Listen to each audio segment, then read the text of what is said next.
안녕하세요. 오늘도 사연살롱을 찾아주셔서 감사합니다. 저는 돌이 안 된 딸아이를 키우고 있는 엄마입니다. 이맘때 아기 키우면서 정말 몸이 10개라도 남아나지 않게 피곤하고 바쁜데 느끼는 것도 참 많아요. 특히나 저희 엄마에 대해서 많은 생각을 들게 하죠. 대부분은 감사하고 죄송한 생각들 뿐이에요. 더군다나 제 엄마 같은 분께는요. 제 친정엄마는 사실 친엄마는 아니거든요. 쉬운 말로 표현하자면 새엄마예요. 아빠가 재혼하셔서 들어오신 새엄마시죠.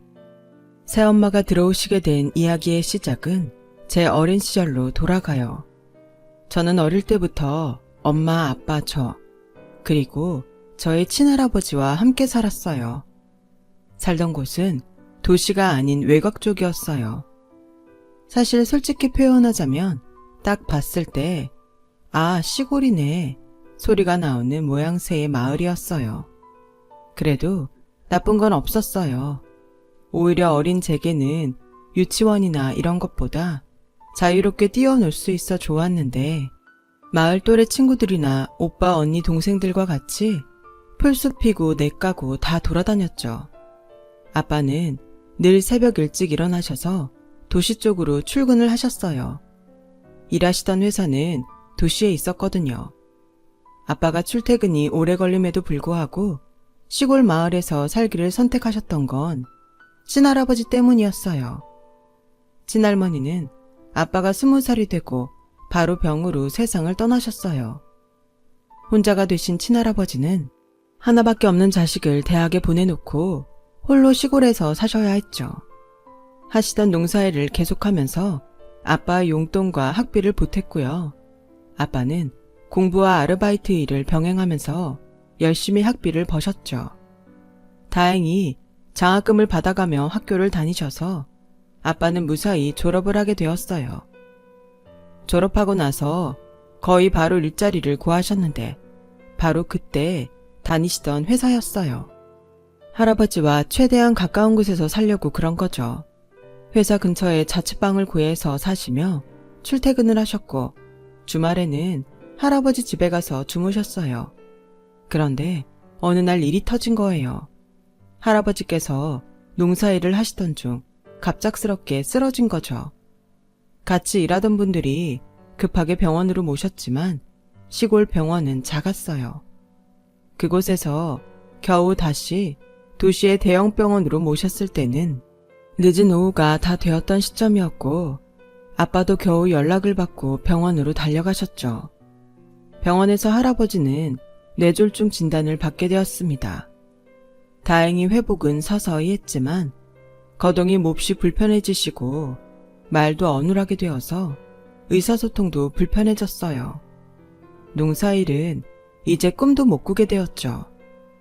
아빠는 회사에 휴가를 내고 집으로 돌아가 할아버지를 모셨지만 마냥 일을 안 할 순 없잖아요. 아빠는 다른 지방에 사시는 아빠의 고모이자 저희 고모할머니께 도움을 청하게 되었어요. 수녀님이었거든요. 고모할머니가 할아버지 집에 오셔서 붙어 살게 되었고 아빠는 일터로 복귀하실 수 있었어요. 그리고 아빠는 일터에서 만난 제 친엄마와 결혼을 했어요. 할아버지는 고모할머니의 부축을 받고 결혼식장에 오셨다고 해요. 아빠는 결혼을 하고 얼마 되지 않아서 아예 짐을 싸들고 할아버지 집으로 들어와 합가하셨고요. 엄마도 처음에는 동의했다고 해요. 애초에 아빠와 만날 때부터 할아버지의 상태를 알고 만났고 결혼하게 되면 모셔야 할 날들이 있는 것도 알고 있었으니까요. 고모할머니도 젊은 나이도 아니신데 할아버지 간호가 힘에 부치셔서 아빠가 집으로 돌아오시게 된 거죠. 엄마는 일을 그만두셨어요. 아빠는 매번 당신이 우리 아버님을 모시는데 일 안 해도 돼. 돈은 내가 더 열심히 벌게. 고맙고 미안해. 라고 말했고 엄마에게 진심으로 고마웠다고 하셨어요. 결혼하자마자 아픈 시아버지를 모셔야 하니까요. 그래서 할아버지는 제 친엄마를 이해한다고 늘 말씀하십니다. 젊은 애가 결혼해서 단 꿈도 꾸고 살아도 모자랄 판에 늙은이 아픈 거 뒤치다꺼리 했으니 얼마나 힘들었겠어. 하시면서요. 결혼하고 1년 정도 후에 친엄마는 저를 임신했고 저는 건강하게 태어났어요. 그때는 할아버지 상태도 처음보다는 많이 호전돼서 거동 외에 대부분의 일상으로 돌아가고 있었고요. 할아버지는 첫손녀인 절 너무나 사랑하셨어요. 직접 돌볼 순 없었지만 자장가를 언제나 불러주셨죠. 그런데 친엄마는 그때부터 아빠에게 도시로 이사 가자고 요청하기 시작했다더군요. 애를 이런 데서 키울 순 없다고요. 그러나 아빠는 자신의 아버지를 두고는 못 간다는 입장이었어요. 그때부터 두 분 사이가 금이 가기 시작한 거죠. 저는 어릴 때라 다는 기억이 나지 않아요. 그렇지만 그 대립은 몇 년간 지속되어서 조금은 희미하게 기억은 있어요. 두 분의 말다툼 혹은 소리 지르는 기억이요. 참고 참던 친엄마는 결국 집을 나가버렸는데 그게 제가 5살 되던 해였어요. 그날의 기억이 남아있죠. 친엄마는 저를 도시로 데려가서 맛있는 걸 사주고 예쁜 옷을 사입혔어요. 그리고 제게 말씀하셨죠. 엄마가 꼭 다시 보러 올 거야. 그때까지 잘 있어야 해.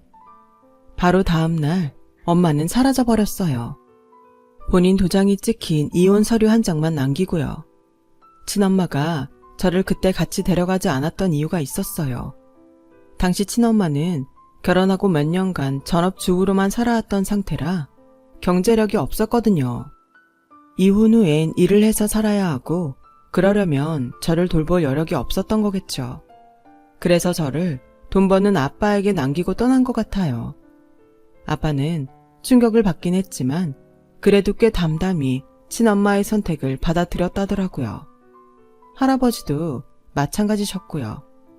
친엄마 마음을 다 이해하신다는 입장으로 아무 말씀 안 하셨죠. 대신 두 분 다 저를 돌보고 사랑하시는 데만 더욱 열중하셨어요. 고모 할머니께서도 수시로 오셔서 저를 보살피셨죠. 그 덕분인지 저는 가끔 엄마 언제 와? 하고 묻기는 했지만 그래도 잘 자랐습니다. 시골 마을 친구들과 뛰어놀면서요. 거동이 불편하셔서 나가 돌아다니지 못하는 할아버지 옆에서 온갖 수다를 떨면서 할아버지를 기쁘게 해드렸죠. 할아버지는 제가 하는 거라면 뭐든지 다 좋아하셨거든요. 마을에는 아주머니 한 분이 계셨는데요. 저를 보살펴 주셨어요. 아주머니 딸이 대학생이라 도시로 나가 살고 있어서 적적한 와중에 제가 있어서 좋으시다면서 늘 오셔서 보살피셨어요. 그 아주머니께서 아빠에게 재혼을 조심스레 권유하셨어요. 내 친구 조카가 아주 착한 여자야. 세상 그렇게 착할 수가 없어. 근데 이상하게 시집을 못 가네. 그래서 그 집 엄마가 걱정이 이만저만이 아니야. 노처녀 된다고. 그니까 한번 만나봐. 저를 마냥 엄마 손 안 타게 하고 자라게 할 순 없다고 그러셨대요. 딸은 엄마가 있어야 하는 거라고요. 친엄마가 떠난 지 1년도 안 된 때라 아빠는 망설였죠. 어쨌든 할아버지 옆을 못 떠나니까 또다시 상처를 받을까 두려웠던 거죠. 하지만 할아버지마저도 제게 엄마가 필요하다는 것에 동의하셨고 아빠는 결국 그 아주머니 친구 조카라는 분을 만나러 나가셨어요. 소개팅 같은 자리였던 셈이죠. 그런데 그 만남은 예상과는 다르게 쭉쭉 잘 흘러갔어요. 그분을 만나고 온 아빠의 표정은 밝았었고 그 후로도 몇 번 만남을 가졌죠. 그리고 3개월 만에 아빠는 할아버지께 그분과 결혼하겠다고 알렸습니다. 저에게도 와서 이제 엄마가 다시 생길 거야 하고 말씀하셨어요. 저는 엄마 다시 와? 하고 물었는데 아빠는 아니 새엄마가 오실 거야. 새엄마는 아주 착한 분이야. 우리 딸도 잘 챙겨주실 거고 할아버지하고도 친하게 지낼 수 있는 분이야. 새엄마한테 착하게 대해줄 거지? 결혼하기 전에 아빠는 그분을 집에 인사차 모셔왔어요. 그때가 바로 엄마와 처음으로 만난 순간이었죠. 엄마는 인상이 참 둥글둥글 순하게 생긴 분이셨습니다. 방 안에서 한동안 아빠와 할아버지와 대화를 하시다 나오셨는데 절 보시고 안녕? 네가 진아구나. 우리 잘 지내보자. 아줌마가 노력할게. 하면서 제 손을 잡고 인사를 했어요. 저는 그 모습이 왠지 모르게 참 다정하고 좋았어요. 어린아이였지만 그분이 참 좋은 분이라고 생각했죠. 그리고 아빠와 엄마는 결혼을 했어요. 식은 마을에서 간단하게 사람들 불러다 국수 먹는 걸로 끝냈어요. 그리고 엄마는 집으로 들어와서 함께 살기 시작했어요. 그 후의 생활은 정말 길게 설명할 필요가 없어요. 엄마는 정말 저를 낳은 친엄마인 것처럼 저를 보살피고 딸처럼 챙기셨고요. 애 딸린 남자한테 시집 오셔서 아픈 시아버지 챙기고 그 딸까지 챙기는데 얼굴 한번 찡그리신 적이 없으세요. 늘 제게 예쁜 옷, 좋은 음식만 주셨고 할아버지도 늘 밝은 얼굴로 모셨죠. 그 덕분인지 저는 엄마가 들어오고 반년 정도 후부터 엄마라고 불렀어요. 나중에 들으니 엄마는 제가 처음으로 당신한테 엄마라고 부른 그 순간을 잊지 못하신다더군요. 자기 인생에서 최고로 기쁜 날 중 하나였다고요. 아빠도 바쁘셨지만 엄마에게 늘 고마워하며 잘하셨어요.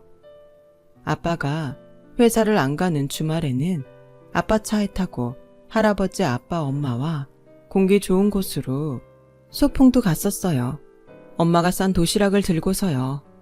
한 번은 동네에서 놀다가 어떤 남자아이가 저를 놀린 적이 있어요. 어디서 주워들은 건지 야, 니네 엄마 진짜 엄마 아니라며? 지금 엄마는 가짜 엄마고 진짜 엄마는 너 싫어서 도망갔다며? 우리 엄마가 너네 엄마 가짜 엄마래. 진짜 엄마 도망갔대. 하고 놀린 것이죠. 그 말이 너무 서러워서 엉엉 울면서 집에 돌아갔어요. 저를 보고 놀란 엄마가 자초지종을 물었고 저는 무슨 일이 있었는지 다 얘기했죠. 엄마는 제 손을 잡고 곧바로 그 아이 집을 찾아가 소리를 지르면서 마구 따졌습니다. 그쪽이 뭔데 남의 딸을 그렇게 함부로 뒤에서 씹고 욕해요? 내 배 아파 안 나왔다고 해서 내 딸 아닌 거 아니에요. 우리 딸은 누가 뭐래도 내 딸이니까. 자기 자식 교육이나 잘 시키시죠? 누가 보면 그쪽 아들내미 주워온 줄 알겠네. 그러지 않고서야 가정교육을 이렇게 개판으로 시켜? 엄마는 그렇게 소리치고 제 손을 잡고 당당하게 집으로 오셨습니다. 그리고 제게 앞으로 또 그런 소리 들으면 그냥 한 대 때려버려. 엄마가 다 책임질 거니까. 알았지? 하고 저를 달래주셨어요. 그런 엄마가 너무나 든든했죠. 엄마는 제 초등학교 입학식에도 오셔서 함께 해주셨고 공개 수업이나 학교 운동회, 소풍 발표회까지 모든 순간마다 빠지지 않고 오셔서 저를 지켜봐주고 응원해주셨어요. 소풍날이면 새벽부터 일어나 3단 도시락을 싸주셨고 발표회를 할 때는 하루 전날에 도시로 절 데리고 나가셔서 예쁜 옷을 사 입히셨죠. 언젠가 제가 크게 아팠던 날이 있어요. 밤에 갑자기 열이 펄펄 끓었는데 아빠가 하필 당직 근무를 서던 날이었죠.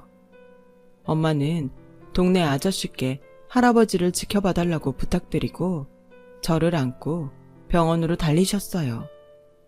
운전면허가 없었던 엄마는 버스도 끊긴 그 밤에 저를 안았다가 업었다가 하시며 병원까지 데려가 약을 받으셨어요.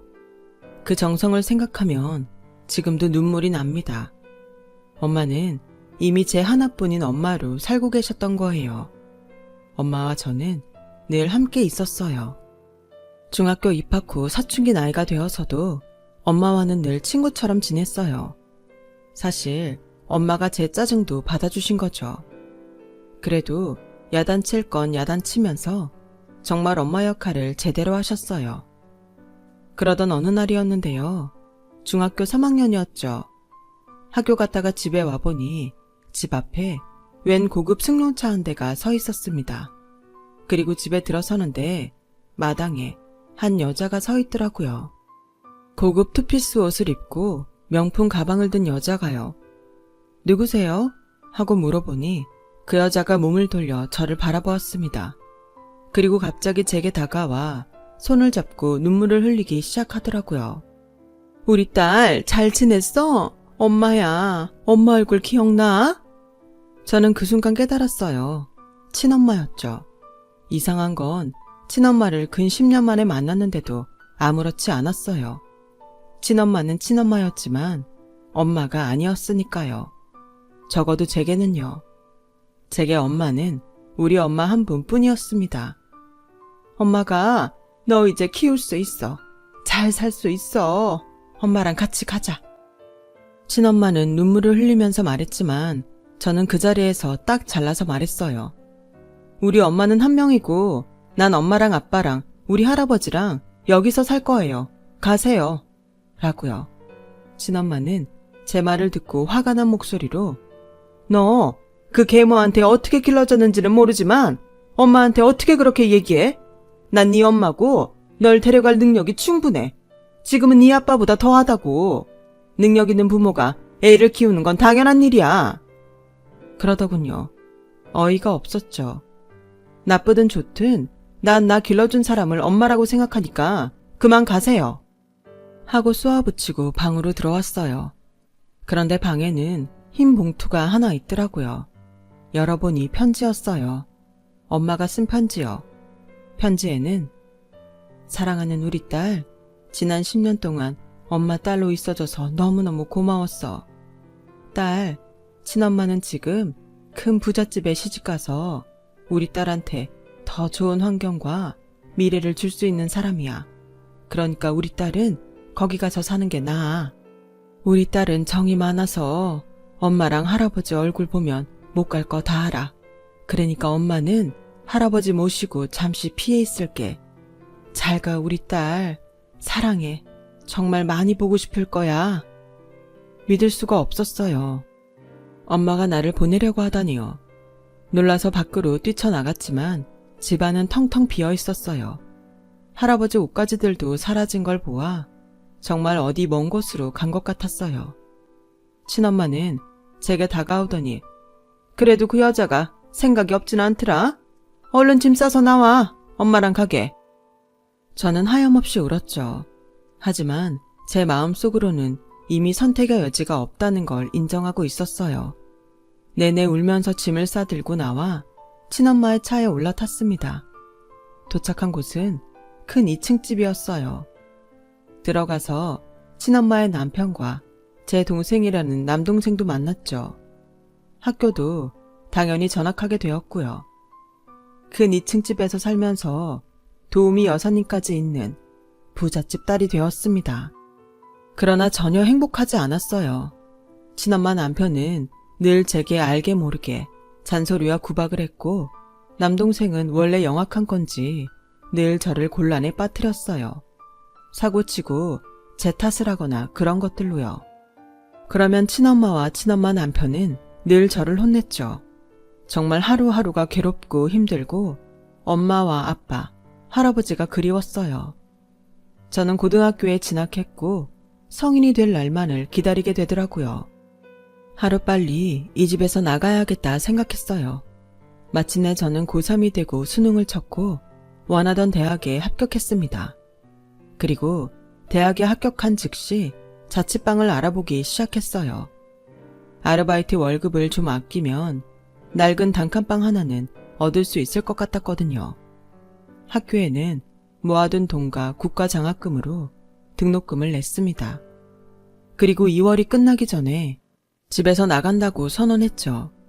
친엄마는 나간다고 하니까 펄쩍 뛰면서 혼자 어딜 나가서 사냐고 그러대요. 기가 막혔어요. 데려와서 한 거라고는 구박하고 눈치 주고 행복을 다 뺏은 것밖에는 없으면서 나간다니까 붙잡는 게 웃겼죠. 다시는 여기 안 올 거고 당신들 얼굴 볼 생각도 없어요. 내 엄마는 한 병뿐이야. 그동안 해준 걸로 생색낼 생각은 마요. 내가 먹은 눈치가 그거 다 갚고도 남거든. 제가 나오면서 쏘아붙인 말이에요. 친엄마는 그 말을 듣고 멍하니 서서 아무 말도 못하더군요. 제가 자취방에 가기 전에 한 일은 제 고향 마을집을 찾아가는 거였어요. 그러나 고향 마을엔 아빠, 엄마, 할아버지는 없었어요. 마을 아주머니 아저씨께 여쭤봐도 몇 년 전에 이사 갔다는 말씀만 하시더라고요. 저는 울면서 결심했어요. 꼭 내 가족을 찾겠다고. 그래서 다시 만나서 효도할 거라고요. 대학 다니면서 아르바이트하고 돈 모으고 공부하고 하면서 틈틈이 수소문을 했지만 찾지 못했어요. 그렇게 시간은 속절없이 흘러서 저는 졸업을 했고 직장에도 취직하게 되었죠. 그때까지도 내 가족은 찾지 못했고요. 만나던 남자가 있었는데 내 가족 찾기 전에는 결혼 못할 것 같아 라는 말까지 하면서 찾았었죠. 정말 간절히 찾았는데 재회는 뜻밖의 상황에서 이뤄졌어요. 회사 퇴근하고 집에 가다가 마트에 들렀어요. 남자친구의 생일이 곧 다가오는데 출장이 잡혀 있어서 상을 차리고 일찍 축하해 주려고 미역을 사려고 했죠. 늦은 시간이라서 후다닥 미역을 사고 계산을 하려고 계산대로 향하는데 조금 시끄러운 소리가 들렸어요. 가만히 들어보니까 마트 사장 정도 되는 남자가 계산원 아주머니를 마구 다그치고 있더군요. 아줌마가 뭐가 바쁘다고 빨리 퇴근 못해 한다리에요. 어? 하면서도 아주머니는 고개를 연신 숙이면서 내일이 시아버지 생신이세요. 미역국 끓여서 내일 아침 식사로 드시게 하고 싶어서요. 오늘 저녁에 음식들도 해야 하고 마음이 바빴네요. 죄송합니다. 사정을 설명하셨어요. 그러나 그 남자는 어이가 없다는 듯 내내 큰 소리만 쳐댔죠. 저는 화가 났어요. 사정이 있고 사실 마트도 거의 마감이라 손님이 저 포함 한둘밖에 없었거든요. 오지랖일 수도 있겠지만 그쪽으로 성큼성큼 걸음을 옮겼습니다. 아저씨, 아니 사정이 있으시다잖아요. 그리고 지금 손님도 별로 없는데 너무 예민하게 구시는 것 같아요. 하니 아니 손님은 빠지세요. 하대요. 저도 순간 욱해서 그럼 저 여기서 안 살게요. 아주머니 일 없으시겠죠? 퇴근시켜주세요. 하고 미역을 제자리에 가져다 놓으려고 했습니다. 그러자 남자는 손님 뺏기기 싫었던 건지 아니 손님 무슨 계산하세요. 그러더니 아주머니를 못마땅하게 보면서 이것만 계산하고 퇴근하세요. 하고 가더라고요. 아주머니 얼른 계산해주세요. 그리고 얼른 집 가셔서 볼일 보세요. 하고 아주머니 팔을 잡아 계산대로 왔죠.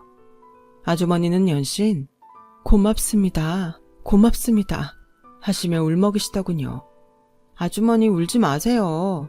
하고 급히 가방에서 휴지를 꺼내 내밀었습니다. 아주머니는 눈물을 닦고 고개를 드셨죠. 그런데 그 순간 저도 아주머니도 굳어버렸어요. 그 아주머니는 바로 제 엄마였거든요. 너무나도 그리워했던 우리 엄마요. 저는 엄마? 하고 불렀고 엄마는 제 이름을 부르면서 진아 맞니? 우리 딸 맞아? 하고 엉엉 울기 시작했습니다. 저도 엄마를 덥석 끌어안고 같이 울었어요. 그렇게 찾아도 찾지 못했는데 이렇게 만나게 될 줄은 정말 꿈에도 상상하지 못했거든요. 한참을 울다가 미역을 계산하고 퇴근하시는 엄마를 제 자취방으로 모셔갔죠. 엄마는 그간의 이야기를 들려주셨어요. 아빠는 친엄마의 재력을 보고 절 보내기로 결심하셨지만 제가 떠난 후 너무 힘들어하셨다고 해요. 술을 자주 하시게 되셨죠.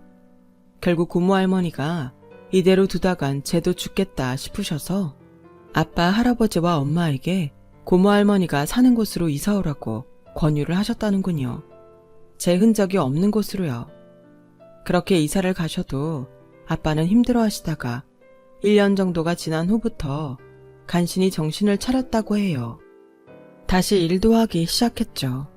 그렇게 두 분은 저를 그리워하면서 아이도 가지지 않았다고요. 일하고 할아버지 모시고 서로 의지하며 산 거예요.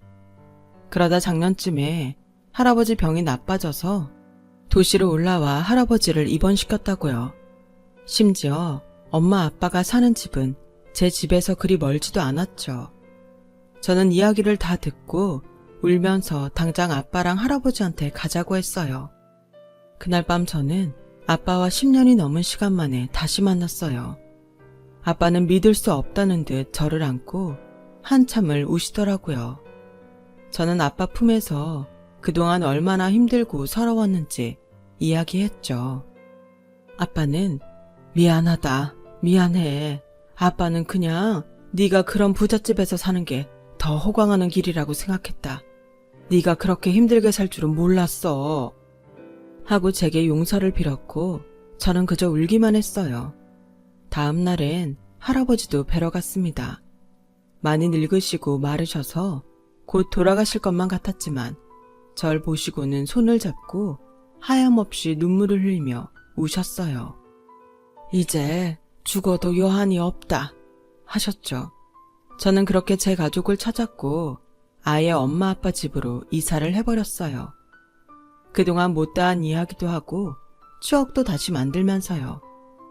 안타까운 건 제가 결혼을 하기 몇 달 전에 할아버지께서는 결국 돌아가신 거예요. 지금 증손녀까지 낳은 걸 보셨으면 좋으셨을 텐데 생각하면 슬퍼요. 그래도 지금은 이렇게 제 가족을 다시 찾아서 결혼도 하고 아기도 낳고 행복하게 사니까 너무 좋습니다. 친엄마는 절 그렇게 데려가서 방치해놓고 저를 보고 싶다며 결혼할 때 돈 들고 찾아온 그 사람을 어떻게 받아들여야 할지. 저도 결혼하고 먹고 살만합니다. 그러니 인생이 돈이 다가 아니라는 걸 더 느끼게 되더라고요. 저를 두고 갔던 엄마의 그 말들이 더 변명처럼 느껴질 뿐이고요. 그 후로 한 번 연락한 적도 없고요. 앞으로도 없을 거예요. 제 인생의 엄마는 단 한 명뿐이니까요. 앞으로도 부모님께 효도하고 우리 엄마, 아빠, 할아버지처럼 좋은 부모가 되고 싶습니다. 제 이야기 들어주셔서 고맙습니다. 소중한 가족과 행복한 날들 보내시길 바랍니다. 여러분, 사연 댓글에 응원과 현명한 조언 부탁드려요. 좋아요와 구독은 저에게 큰 힘이 됩니다. 오늘도 좋은 일 가득하세요.